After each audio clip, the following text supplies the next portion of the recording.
Jasher, chapter 13 through 23. And Terah took his son Abram and his grandson Lot, the son of Haran, and his daughter-in-law Sarai, the wife of his son Abram, and all the souls of his household, and went with them from Ur-Kasdim to go to the land of Canaan. And when they came as far as the land of Haran, they remained there, for it was exceedingly good land for pasture, and of sufficient extent for those who accompanied them. And the people of the land of Haran saw that Abram was good and upright with God and men, and that the Lord his God was with him. And some of the people of the land of Haran came and joined Abram, and he taught them the instruction of the Lord and his ways. And these men remained with Abram in his house, and they adhered to him. And Abram remained in the land 3 years. And at the expiration of 3 years the Lord appeared to Abram and said to him, I am the Lord who brought you out from Ur-Kasdim, and delivered you from the hands of all your enemies. And now therefore, if you will listen to my voice, and keep my commands, my statutes, and my laws, then I will cause your enemies to fall before you, and I will multiply your seed like the stars of the heavens. And I will send my blessing on all the works of your hands, and you will lack nothing. Arise now, take your wife, and all belonging to you, and go to the land of Canaan, and remain there. And I will be God to you there, and I will bless you. And Abram rose, and took his wife, and all belonging to him, and he went to the land of Canaan, as the Lord had told him. And Abram was over 50 years old when he went from Haran. And Abram came to the land of Canaan, and dwelt in the midst of the city, and he pitched his tent there among the children of Canaan, inhabitants of the land. And the Lord appeared to Abram when he came to the land of Canaan, and said to him, This is the land which I gave to you and to your seed after you forever. And I will make your seed like the stars of the heavens, and I will give all the lands which you see to your seed for an inheritance. And Abram built an altar in the place where God had spoken to him, and Abram called on the name of the Lord there. At that time, at the end of 3 years of Abram's dwelling in the land of Canaan, in that year Noah died, which was the 58th year of the life of Abram. And all the days that Noah lived were 950 years, and he died. And Abram dwelt in the land of Canaan, he, his wife, and all belonging to him, and all those that accompanied him, together with those that joined him from the people of the land. But Abram's brother Nahor, and his father Terah, and Lot, the son of Haran, and all belonging to them, dwelt in Haran. In the 5th year of Abram's dwelling in the land of Canaan, the people of Sodom and Gomorrah and all the cities of the plain revolted from the power of Chedorlaomer, king of Elam. For all the kings of the cities of the plain had served Chedorlaomer for 12 years, and given him a yearly tax. But in those days, in the 13th year, they rebelled against him. And in the 10th year of Abram's dwelling in the land of Canaan, there was war between Nimrod, king of Shinar, and Chedorlaomer, king of Elam. And Nimrod came to fight with Chedorlaomer, and to subdue him. For Chedorlaomer was at the time one of the princes of the hosts of Nimrod. And when all the people at the tower were dispersed, and those that remained were also scattered on the face of the earth, Chedorlaomer went to the land of Elam, and reigned over it, and rebelled against his Lord. And in those days, when Nimrod saw that the cities of the plain had rebelled, he came with pride and anger to war with Chedorlaomer. And Nimrod assembled all his princes and subjects, about 700,000 men, and went against Chedorlaomer. And Chedorlaomer went out to meet him with 5,000 men, and they prepared for battle in the valley of Babel, which is between Elam and Shinar. And all those kings fought there, and Nimrod and his people were smitten before the people of Chedorlaomer. And there fell from Nimrod's men about 600,000, and the king's son Mardon fell among them. And Nimrod fled and returned in shame and disgrace to his land, and he was under subjection to Chedorlaomer for a long time. And Chedorlaomer returned to his land, and sent princes of his host to the kings that dwelt around him, to Arioch, king of Elasar, and to Tidal, king of Goyim, and made a covenant with them, and they were all obedient to his commands. And it was in the 15th year of Abram's dwelling in the land of Canaan, which is the 70th year of the life of Abram, that the Lord appeared to Abram in that year. And he said to him, I am the Lord who brought you out from Ur-Kasdim to give you this land for an inheritance. Now therefore, walk before me and be perfect, and keep my commands, for I will give this land to you and to your seed for an inheritance, from the river Mitzrayim to the great river Euphrates, and you will come to your fathers in peace and in good age. And the fourth generation will return here in this land and will inherit it forever. And Abram built an altar, and he called on the name of the Lord who appeared to him, and he brought up sacrifices on the altar to the Lord. At that time Abram returned and went to Haran to see his father and mother and his father's household. And Abram and his wife and all belonging to him returned to Haran. And Abram dwelt in Haran for 5 years. And many of the people of Haran, about 72 men, followed Abram. And Abram taught them the instruction of the Lord and his ways, and he taught them to know the Lord.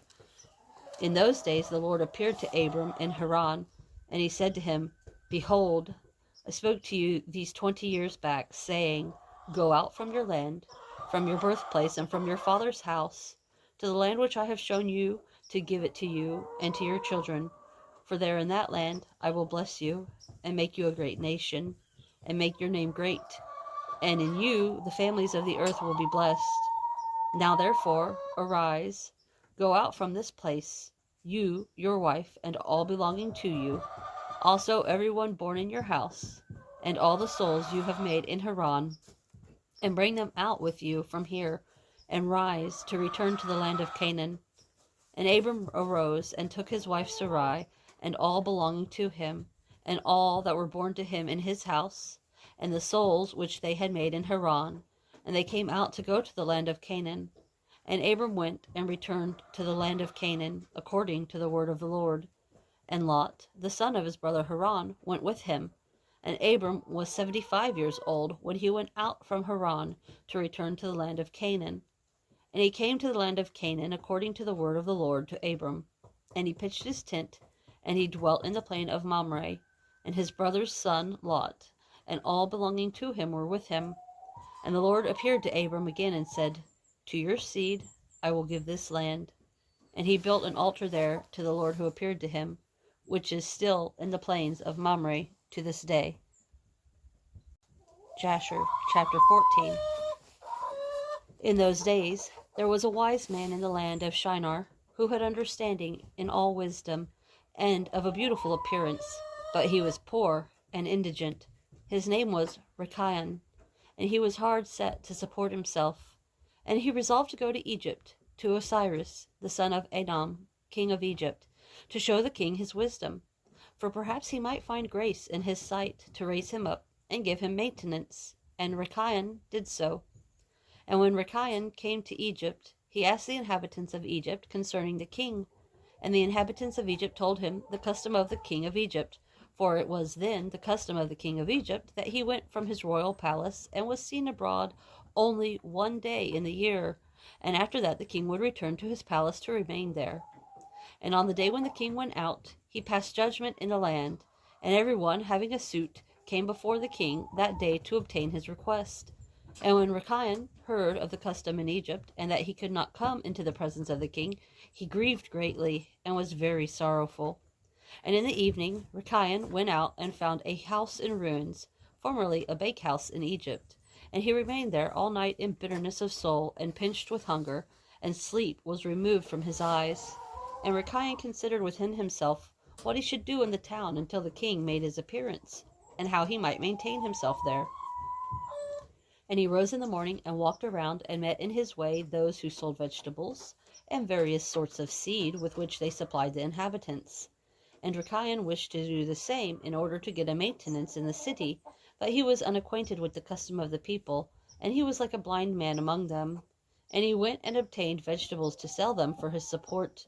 And the rabble assembled around him and ridiculed him, and took his vegetables from him, and left him nothing.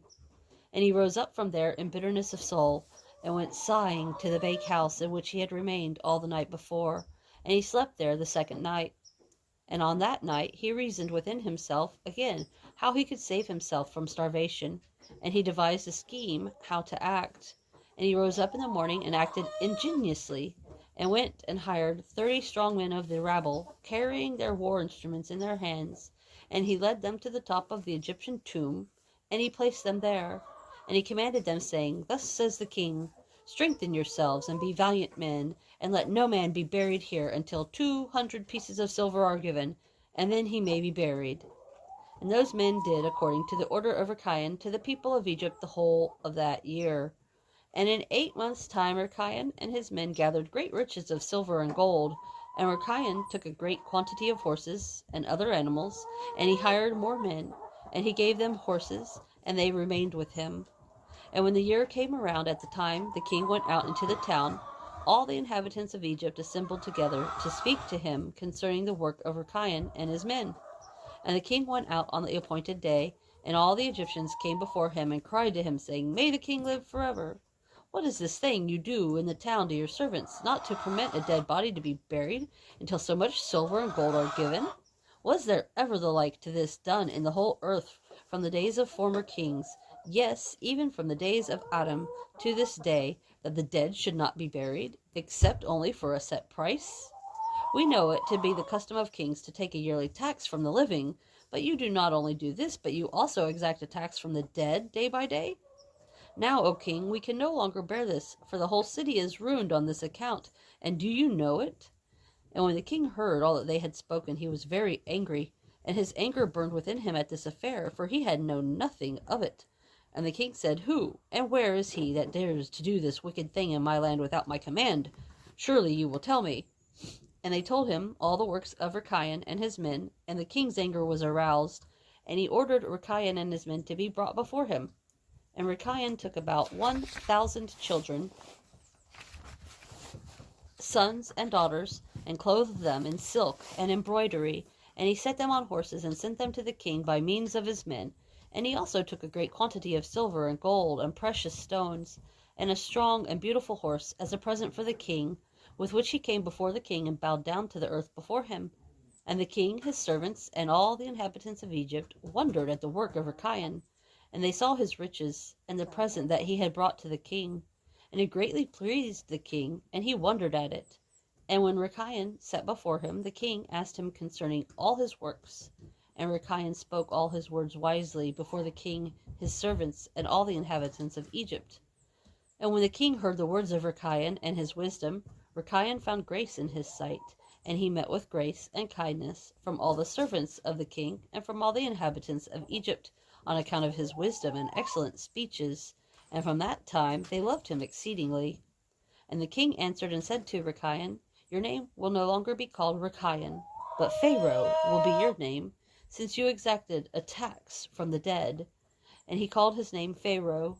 And the king and his subjects loved Rechiah for his wisdom, and they consulted with all the inhabitants of Egypt to make him prefect under the king. And all the inhabitants of Egypt and its wise men did so, and it was made a law in Egypt. And they made Rechiah Pharaoh prefect under Osiris king of Egypt. And Rechiah Pharaoh governed over Egypt, daily administering justice to the whole city. But Osiris the king would judge the people of the land one day in the year, when he went out to make his appearance. And Rechiah Pharaoh cunningly usurped the government of Egypt, and he exacted a tax from all its inhabitants of Egypt. And all the inhabitants of Egypt greatly loved Rechiah Pharaoh, and they made a decree to call every king that should reign over them and their seed in Egypt Pharaoh. Therefore all the kings that reigned in Egypt from that time forward were called Pharaoh to this day. And in that year there was a heavy famine throughout the land of Canaan. Chapter 15. On account of the famine, for it was very grievous, the inhabitants could not remain. And Abram and all belonging to him rose and went down to Egypt on account of the famine. And when they were at the brook Mitzrayim, they remained there some time to rest from the fatigue of the road. And Abram and Sarai were walking at the border of the brook of Mitzrayim. And Abram beheld that his wife Sarai was very beautiful. And Abram said to his wife Sarai, Since God has created you with such a beautiful countenance, I am afraid of the Egyptians, lest they should slay me and take you away, for the fear of God is not in these places. Surely then you will do this. Say, You are my sister to all that may ask you, in order that it may be well with me, and that we may live and not be put to death.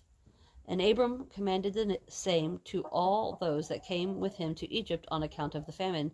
Also his nephew Lot he commanded, saying, If the Egyptians ask you concerning Sarai, say she is the sister of Abram. And yet with all these orders Abram did not put confidence in them, but he took Sarai and placed her in a chest, and concealed it among their vessels, for Abram was greatly concerned about Sarai on account of the wickedness of the Egyptians. And Abram and all belonging to him rose up from the brook of Mitzrayim, and came to Egypt. And they had scarcely entered the gates of the city when the guards stood up to them, saying, Give tithe to the king from what you have, and then you may come into the town. And Abram and those that were with him did so. And Abram with the people that were with him came to Egypt. And when they came, they brought the chest in which Sarai was concealed, and the Egyptians saw the chest. And the king's servants approached Abram, saying, What have you here in this chest which we have not seen? Now open the chest and give tithe to the king of all that it contains. And Abram said, I will not open this chest, but all you demand on it I will give. And Pharaoh's officers answered Abram, saying, It is a chest of precious stones. Give us the tenth thereof. Abram said, All that you desire I will give, but you must not open the chest. And the king's officers pressed Abram, and they reached the chest and opened it with force. And they saw, and behold, a beautiful woman was in the chest. And when the officers of the king beheld Sarai, they were struck with admiration at her beauty. And all the princes and servants of Pharaoh assembled to see Sarai, for she was very beautiful. And the king's officers ran and told Pharaoh all that they had seen. And they praised Sarai to the king. And Pharaoh ordered her to be brought. And the woman came before the king. And Pharaoh beheld Sarai, and she pleased him exceedingly, and he was struck with her beauty.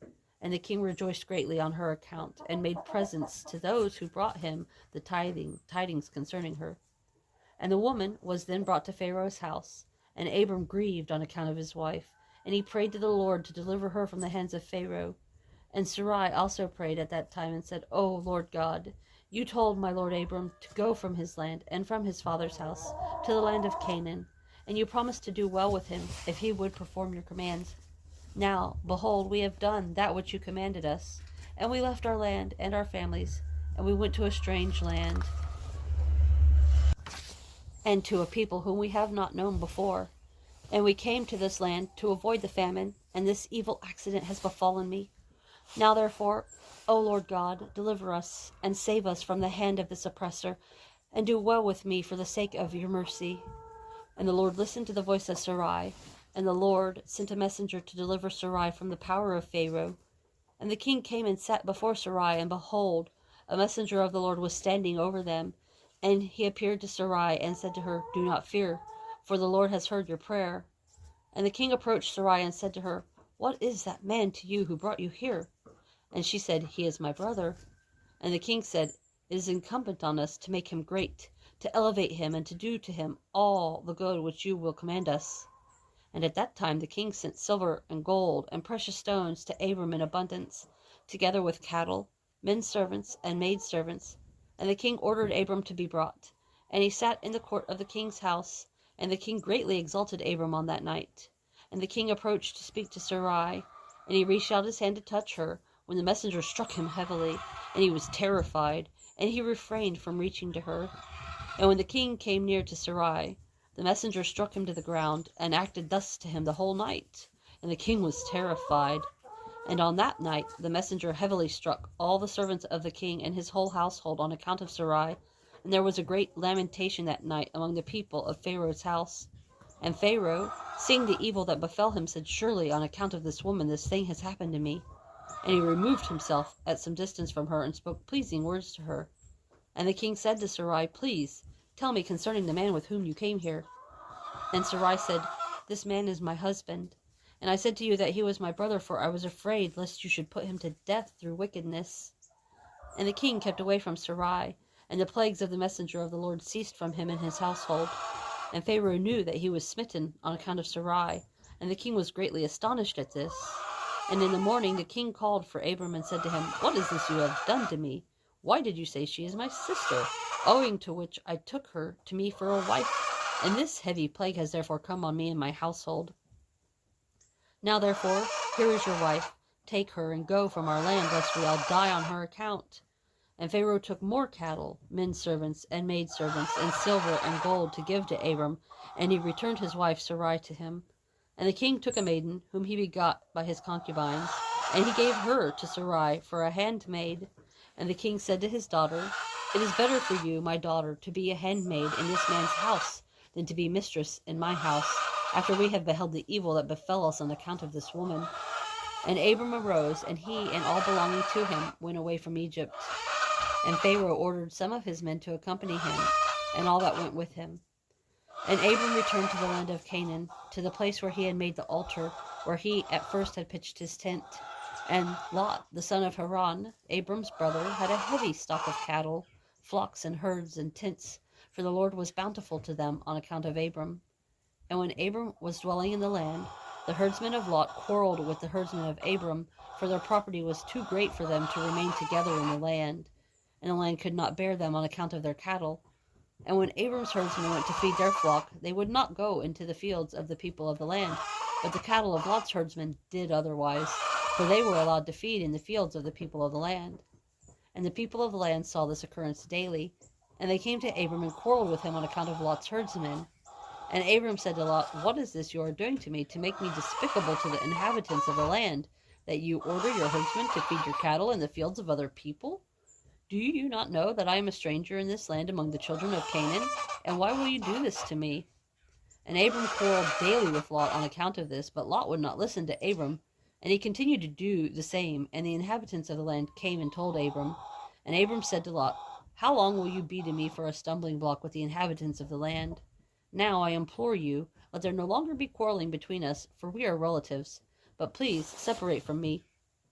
Go and choose a place where you may dwell with your cattle and all belonging to you, but keep yourself at a distance from me, you and your household. And do not be afraid in going from me, for if anyone does harm to you, let me know, and I will avenge your cause from him. Only remove from me. And when Abram had spoken all these words to Lot, then Lot arose and lifted up his eyes toward the plain of Jordan, and he saw that the whole of this place was well watered and good for man, as well as affording pasture for the cattle. And Lot went from Abram to that place, and he pitched his tent there, and he dwelt in Sodom, and they were separated from each other. And Abram dwelt in the plain of Mamre, which is in Hebron, and he pitched his tent there, and Abram remained in that place for many years. Chapter 16. At that time, Chedorlaomer, king of Elam, sent to all the neighboring kings, to Nimrod, king of Shinar, who was then under his power, and to Tidal, king of Goyim, and to Arioch, king of Elasar, with whom he made a covenant, saying, Come up to me and assist me, that we may strike all the towns of Sodom and its inhabitants, for they have rebelled against me these 13 years. And these 4 kings went up with all their camps, about 800,000 men, and they went as they were, and struck every man they found in their road. And the 5 kings of Sodom and Gomorrah, Shinab, king of Admah, Shimeber, king of Zeboim, Bera, king of Sodom, Bersha, king of Gomorrah, and Bela, king of Zoar, went out to meet them, and they all joined together in the valley of Siddim.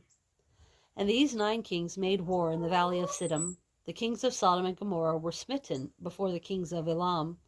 And the valley of Siddim was full of lime pits, and the kings of Elam pursued the kings of Sodom. And the kings of Sodom fled with their camps, and fell into the lime pits, and all that remained went to the mountain for safety.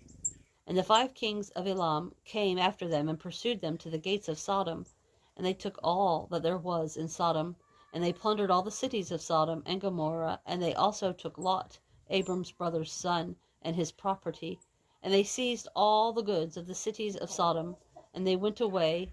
And Eunuch, Abram's servant, who was in the battle, saw this, and told Abram all that the kings had done to the cities of Sodom, and that Lot was taken captive by them.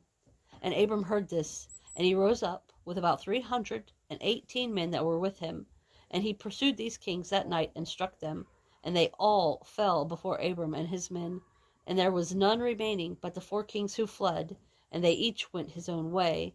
And Abram recovered all the property of Sodom, and he also recovered Lot and his property, his wives and little ones, and all belonging to him, so that Lot lacked nothing. And when he returned from striking these kings, he and his men passed the valley of Siddim, where the kings had made war together. And Bera, king of Sodom, and the rest of his men that were with him went out from the lime pits into which they had fallen to meet Abram and his men. And Adonizedek, king of Jerusalem, the same was Shem, went out with his men to meet Abram and his people with bread and wine, and they remained together in the valley of Melech. And Adonizedek blessed Abram, and Abram gave him a tenth from all that he had brought from the spoil of his enemies. For Adonizedek was a priest before God. And all the kings of Sodom and Gomorrah who were there with their servants approached Abram and begged of him to return them their servants whom he had made captive, and to take to himself all the property. And Abram answered the kings of Sodom, saying, As the Lord lives, who created the heavens and earth, and who redeemed my soul from affliction, and who delivered me from my enemies this day, and gave them into my hand, I will not take anything belonging to you, that you may not boast tomorrow, saying, Abram became rich from our property that he saved. For the Lord my God, in whom I trust, said to me, You will lack nothing, for I will bless you in all the works of your hands. And now therefore, behold, here is all belonging to you. Take it and go. As the Lord lives, I will not take from you, from a living soul down to a strap or thread, excepting the expense of the food of those who went out with me to battle, as also the portion of the men who went with me, Anar, Ashkol, and Mamre, they and their men, as well as those who had also remained to watch the baggage. They will take their portion of the spoil. And the kings of Sodom gave Abram according to all that he had said, and they pressed him to take of whatever he chose, but he would not. And he sent the kings of Sodom and the remainder of their men away, and he gave them orders about Lot, and they went to their respective places. And Lot, his brother's son, he also sent away with his property, and he went with them. And Lot returned to his home, to Sodom, and Abram and his people returned to their home, to the plains of Mamre, which is in Hebron. At that time the Lord appeared to Abram again in Hebron, and he said to him, Do not fear, your reward is very great before me. For I will not leave you until I will have multiplied you, and blessed you, and made your seed like the stars in the heavens, which cannot be measured nor numbered. And I will give to your seed all these lands that you see with your eyes. I will give them to them for an inheritance forever. Only be strong, and do not fear. Walk before me and be perfect. And in the 78th year of the life of Abram, in that year, Reu, the son of Peleg, died. And all the days of Reu were 239 years, and he died. And Sarai, the daughter of Haran, Abram's wife, was still barren in those days. She did not bear either son or daughter to Abram. And when she saw that she bore no children, she took her handmaid Hagar, whom Pharaoh had given her, and she gave her to her husband Abram for a wife. For Hagar learned all the ways of Sarai, as Sarai taught her. She was not in any way deficient in following her good ways. And Sarai said to Abram, Behold, here is my handmaid Hagar. Go to her, that she may bring out on my knees, that I may also obtain children through her. And at the end of 10 years of Abram's dwelling in the land of Canaan, which is the 85th year of Abram's life, Sarai gave Hagar to him. And Abram listened to the voice of his wife Sarai, and he took his handmaid Hagar, and Abram came to her, and she conceived. And when Hagar saw that she had conceived, she rejoiced greatly, and her mistress was despised in her eyes. And she said within herself, This can only be that I am better before God than my mistress Sarai. For all the days that my mistress has been with my Lord, she did not conceive. But the Lord has caused me in so short a time to conceive by him. And when Sarai saw that Hagar had conceived by Abram, Sarai was jealous of her handmaid. And Sarai said within herself, This is surely nothing else but that she must be better than I am. And Sarai said to Abram, My wrong be on you, for at the time when you prayed before the Lord for children, why did you not pray on my account, that the Lord should give me your seed from you? And when I speak to Hagar in your presence, she despises my words, because she has conceived, and you will say nothing to her. May the Lord judge between me and you for what you have done to me. And Abram said to Sarai, Behold, your handmaid is in your hands. Do to her as it may seem good in your eyes. And Sarai afflicted her, and Hagar fled from her to the wilderness. And the messenger of the Lord found her by a well in the place where she had fled. And he said to her, Do not fear, for I will multiply your seed. for you will bear a son, and you will call his name Ishmael. Now then, return to your mistress Sarai, and submit yourself under her hands. And Hagar called the place of that well Beer Lahai Roi. It is between Kadesh and the wilderness of Bered. And Hagar returned to her master's house at that time. And at the end of days, Hagar bore a son to Abram, and Abram called his name Ishmael. And Abram was 86 years old when he begot him. Chapter 17. And in those days, in the 91st year of the life of Abram, the children of Shittim made war with the children of Tubal. For when the Lord had scattered the sons of men on the face of the earth, the children of Shittim went and embodied themselves in the plain of Canopia, and they built themselves cities there and dwelt by the river Tibru. And the children of Tubal dwelt in Tuscana, and their boundaries reached the river Tibru. And the children of Tubal built a city in Tuscanan, and they called the name Sabina, after the name of Sabina, son of Tubal, their father, and they dwelt there to this day. And it was at that time that the children of Chittim made war with the children of Tubal, and the children of Tubal were smitten before the children of Chittim, and the children of Chittim caused 370 men to fall from the children of Tubal. And at that time the children of Tubal swore to the children of Chittim, saying, You will not intermarry among us, and no man will give his daughter to any of the sons of Chittim. For all the daughters of Tubal were attractive in those days, for no women were then found in the whole earth as attractive as the daughters of Tubal. And all who delighted in the beauty of women went to the daughters of Tubal, and took wives from them. And the sons of men, kings and princes, who greatly delighted in the beauty of women, took wives in those days from the daughters of Tubal. And at the end of 3 years, after the children of Tubal had sworn to the children of Chittim not to give them their daughters for wives, about 20 men of the children of Chittim went to take some of the daughters of Tubal, but they found none. For the children of Tubal kept their oaths not to intermarry with them, and they would not break their oaths. And in the days of harvest, the children of Tubal went into their fields to get in their harvest, when the young men of Chittim assembled and went to the city of Sabinah. And each man took a young woman from the daughters of Tubal, and they came to their cities. And the children of Tubal heard of it, and they went to make war with them. And they could not prevail over them, for the mountain was exceedingly high from them. And when they saw they could not prevail over them, they returned to their land. And at the revolution of the year of the children of Tubal went and hired about 10,000 men from those cities that were near them, and they went to war with the children of Chittim. And the children of Tubal went to war with the children of Chittim, to destroy their land, and to distress them.